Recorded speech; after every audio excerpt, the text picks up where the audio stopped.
Bom dia, Nação Santista! Tudo bom? Como vocês estão? Quer saber tudo de Santos e Inter?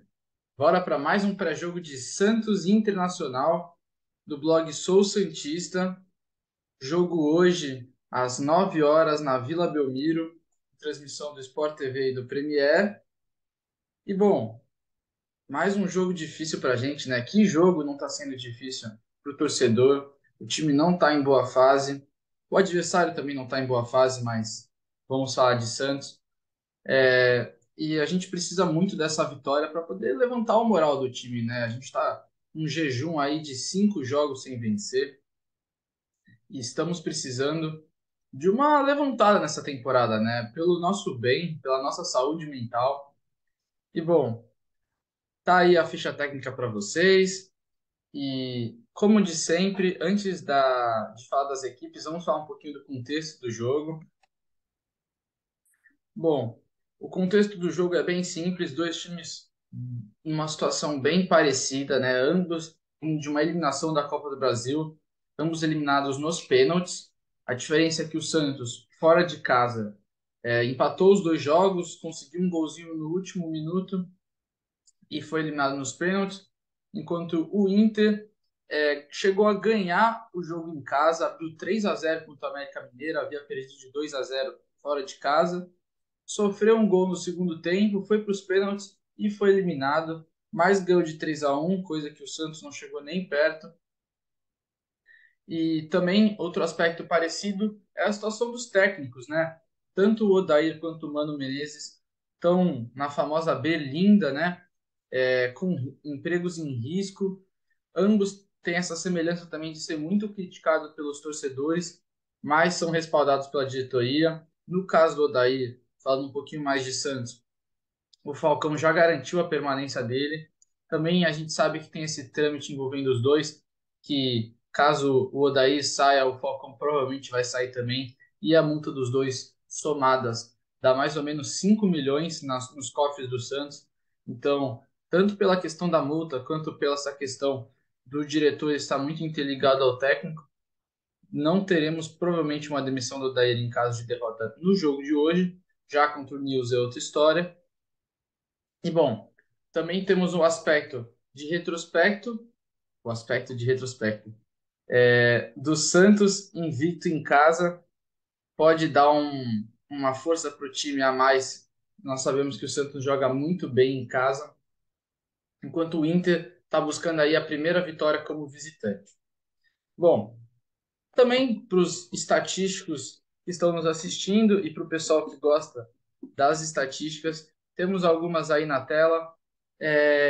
Um versus de aproveitamento. O Santos tem um aproveitamento de 20% nos últimos jogos, aproveitamento bem baixo do time. São 2 empates e 3 derrotas, enquanto o Inter tem um aproveitamento de 60% nos últimos jogos. São 3 vitórias e 2 derrotas, sendo essas 3 vitórias nos últimos 3 jogos. Então, nessa questão, o time vem embalado, embora tenha sido eliminado, não esteja numa boa colocação. O Santos e o Inter, na verdade, são vizinhos de colocação. O Santos é o 12º, enquanto o Inter é o 13º.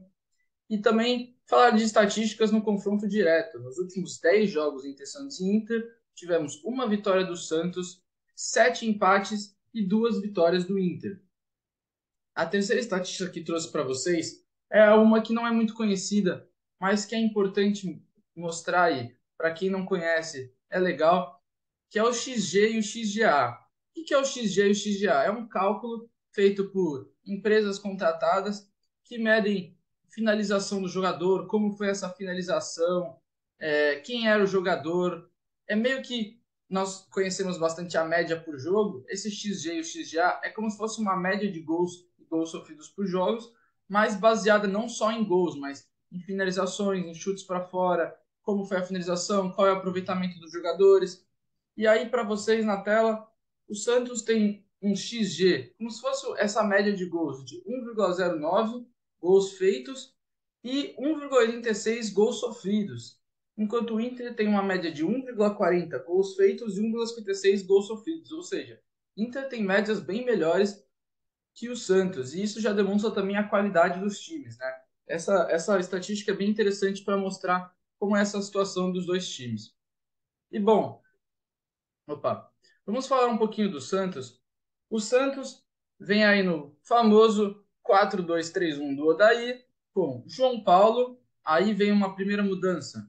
O Inocêncio, que já vou falar mais, foi para a lateral esquerda, no lugar do Lucas Pires, e o Natan entra como titular na lateral direita. Na zaga temos Joaquim e Messias. A segunda mudança, sai Rodrigo Fernandes após vários jogos ruins, uma incrível entregada no último jogo contra o Bahia, e entra o MM Alisson, que hoje em dia não está tão MM Alisson, mas ainda assim é uma mudança importante para o time para dar aquela renovada. Ao lado dele, Dodi, Lucas Lima no meio com Mendoza pela direita, Soteudinho na esquerda e David Washington no ataque. Os desfalques são Lucas Braga e Marcos Leonardo.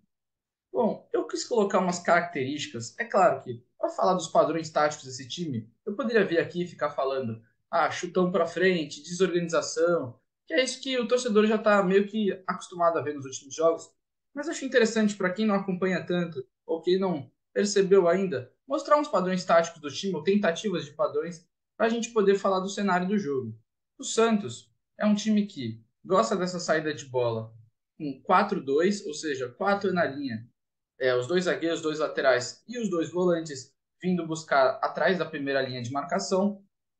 O Santos é um time que arma bastante com os laterais, o zagueiro tocando para o lateral e o lateral tendo que ficar nessa situação de 1v1. Não, eu não considero uma das melhores opções, porque você fica no risco de um 1v1 do lateral contra o ponta, provavelmente o marcador ou o meia aberto, e acabar correndo o risco dele perder e sofrer o contra-ataque bem perto da área, né? Também é um time que, quando não há pressão, e é o que eu acho que pode acontecer, faz a saída com três jogadores, que é um volante baixando entre os dois zagueiros e os laterais avançando. O Santos também é um time que, ao ser pressionado, usa muito da bola longa, com concentração de jogadores no meio. Normalmente, o Marcos Leonardo, que é o titular, gosta de fazer esse pivô. O David, que é um jogador que prefere mais a bola em movimento para ele poder articular, e ainda não tem um físico de jogador profissional, sofre bastante com isso, porque busca muito o pivô do atacante, ou então até algum dos pontas, principalmente o Mendonça, que tem essa habilidade, essa imposição física na bola aérea. E também é um time que tem os zagueiros apostos para possíveis rebatidas. O Messias e o Joaquim são bons zagueiros na bola aérea, e nesses lançamentos, quando são pressionados, caso haja uma rebatida para o campo do Santos, eles sempre estão apostos aí para poder devolver. Também é um time que defende em 4-4-2 com um bloco médio e algumas pressões agressivas. O Santos é um time que gosta muito de dar a bola para os adversários para poder fazer essa pressão no campo de ataque e recuperar e já estar perto do campo de ataque. Mas, claro, não faz isso o tempo inteiro, até por conta de características. O Lucas Lima não é um jogador tão intenso para ficar sempre nessa marcação. E o Soteldo, além de não ser tão defensor assim, não tem físico, né, para fazer tanta pressão. E bom, esse é o time do Santos. Vamos falar um pouquinho do time do Inter. O time do Inter é esse daí, um 4-4-2 losango, que também pode acabar virando um 4-2-3-1. Já já eu falo sobre isso. Com Keller, e aí está um apontamento. O titular do Inter é o John, que era reserva do João Paulo. Mas o Santos sempre coloca aquela multa, né, no contrato, que jogadores que são emprestados não podem jogar contra o clube a menos que paguem 1 milhão para o Santos. E aí, é claro, nenhum time vai pagar 1 milhão para o jogador jogar um jogo. Então temos aí Keller, Bustos, que inclusive já foi procurado pelo Santos em umas janelas de transferências recentes, Vitão, Hernandes e René na esquerda, ex-Flamengo, Matheus Dias na volância, Johnny e Carlos de Penha, Alan Patrick, sim, aquele Alan Patrick, ex-jogadores do Santos, foi bem importante na passagem de 2010-2011 com o Neymar, Wanderson na esquerda e Luiz Adriano, ex-Palmeiras, no ataque. Os desfalques do time, além do John, são Campanaro, Pedro Henrique, Moledo, Mercado, Maurício, Aranguiz e Gabriel. Bom, falar um pouquinho do time do Inter em características. É um time que sai jogando bastante em 3+2, que é como eu chamo uma saída com três jogadores, e 2 atrás da linha da primeira marcação. Normalmente, o lateral esquerdo, o René, baixa para ser esse terceiro jogador junto aos zagueiros. É um time que tem o Alan Patrick com liberdade de movimentação. O Alan Patrick é meio que o termômetro desse time do Inter. Ele vem bastante para buscar a bola e poder lançar, como faz o Lucas Lima, o Renato Augusto, claro, em diferentes proporções, mas enfim. É um time que se posta no ataque no 3-2-4-1. Ou seja, com essa saída de três jogadores e dois atrás da linha de marcação, se forma uma linha de quatro, com dois meias. Normalmente, neste caso, provavelmente vai ser o Depay, o Alan Patrick, o Wanderson e o Bustos. O lateral direito gosta bastante de subir ao ataque, para formar essa linha de quatro atrás do atacante e o Luiz Adriano ali se movimentando sozinho perto dos zagueiros adversários. Bom, outra característica bastante é o uso do Wanderson aberto no 1 contra 1. Como funciona mais ou menos isso? O Wanderson é um jogador que joga dos dois lados. E aí, o que o Inter faz? Ele concentra jogadores num lado, os meias, principalmente Alan Patrick, Carlos De Penha, Johnny, enfim. E Wanderson abre no outro. Com a concentração, os jogadores do adversário acabam se concentrando ali para igualar, e aí o Wanderson abre do outro lado, ficando meio que um contra o seu marcador. E o Wanderson é um jogador que gosta muito do um contra um, tem essa habilidade no drible, corta para dentro, corta para fora. Enfim, é um jogador que pode ser bem perigoso aí contra o Santos. E, bom, essa é uma das táticas. A outra também tem muita ligação direta. O time pressionado também é um time que faz bastante ligação direta, mais diferente do Santos, que tem um atacante que não tem aquele porte físico. O Inter tem o Luiz Adriano, que é um jogador que faz muito pivô para os meias chegarem assim por trás e fazerem as finalizações de fora da área, tentarem um passe para a ponta, enfim. Defendendo é um time que defende em 4-4-2 em bloco médio-alto. E como o Santos também é um time que gosta muito dessa pressão para recuperar no campo ofensivo e poder já chegar rápido ao gol, principalmente com o Wanderson e o Alan Patrick. Eu falei o Alan Patrick, o termômetro do time, já faz essas ligações diretas e o Wanderson, o um contra um dele, consegue desestabilizar, quebrar linhas, enfim. Como ponto fraco, é um time com problemas com cruzamentos na área defensiva, tanto no alto quanto defensivamente, ainda mais por ter laterais mais ofensivos do que defensivos. É um time que sofre bastante com essa bola, às vezes uma desorganização defensiva, com uma bola aérea, com uma bola rasteira. Talvez o Santos aproveite bastante isso com o Mendoza, mas não é um time que consegue colocar tantos jogadores na área, até porque não tem jogadores de tanta estatura. Mas enfim. Agora, para finalizar, vou falar um pouquinho de uma previsão, de opiniões para o jogo. E aí depois eu quero que vocês comentem a de vocês. Tá? Como opiniões, aqui eu listei aí são. Eu acho que vai ser um jogo difícil pela moral baixa do Santos, a necessidade de vitória de ambos os times. Claro, às vezes o Santos consegue surpreender, como no jogo contra o Bahia, em que achávamos que após o descobrimento do Bauerman estar envolvido em esquema de apostas, o time foi apontado em todos os jornais como um time que estava com a moral baixa nos vestiários, e acabou surpreendendo e fazendo 3-0. Então, talvez surpreenda, mas pelo que está mostrando, é um time que está jogando com a moral baixa e ambos os times têm muita necessidade de vitória, né? Principalmente por eliminações recentes, enfim. Então, acho que vai ser um jogo bem truncado com dois times querendo muito vencer. Acho que outra coisa importante para destacarmos são alguns embates que o jogo pode acabar demonstrando que podem decidir o jogo. Que temos, por exemplo, o embate entre Natan e Wanderson. O Wanderson, como está cotado para jogar pela, pelo lado esquerdo. E o Natan, nós sabemos que não é um grande defensor. Então, talvez isso possa decidir o jogo com o Wanderson desestabilizando a defesa do Santos. Agora, o Wanderson, como eu falei, é um jogador que inverte muito.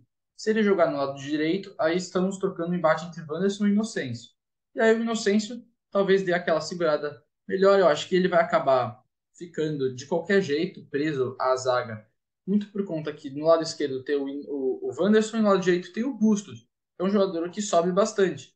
E eu acredito que ele vai acabar ficando mais preso na defesa, até para dar uma liberdade para o Soteldo não ter que acompanhar o Bustos até o final.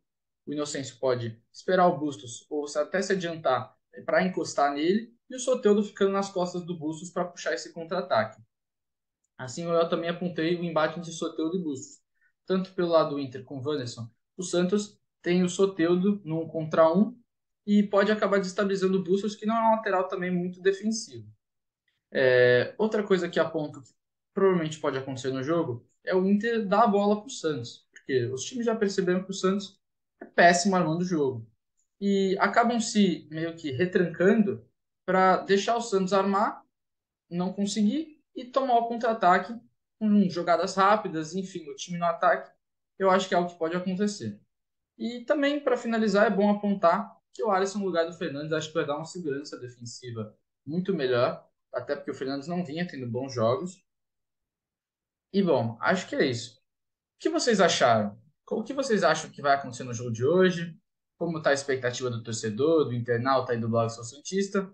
Deixem nos comentários. Também deixem um like, compartilhem para a família, para o amigo e espero vocês no próximo pré-jogo. Tchau, tchau.